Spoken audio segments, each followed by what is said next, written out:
凌晨နနက်ခင်း早上မနက်ခင်း早晨မနက်ခင်းသုံးခုပါလေးကွာလေ老师တို့ကြည့်ကြရအောင်မင်္ဂလာပါဒီနေ့老师ကတနေ့တာရင်အချိန်အသုံးပြုပုံလေးကိုဇာတ်လေးနဲ့ဖော်ပြပေးသွားမှာဖြစ်တယ်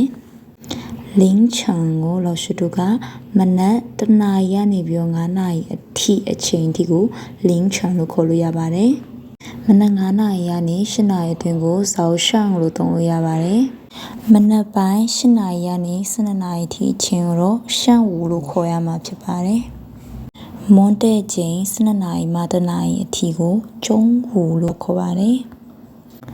မွန်းလဲချိန်1နာရီမှညနေ6နာရီအထိကိုရှဝူလို့သုံးမယ်နော်ညနေစီစားချိန်6နာရီကနေ9နာရီအထိကိုပန့်ဝမ်လို့ခေါ်ပါတယ်ည9နာရီကနေည7နာရီအထိကိုဝမ်ရှန့်လို့သုံးတယ်နော်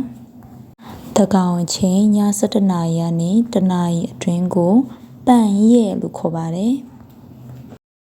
谢谢大家再见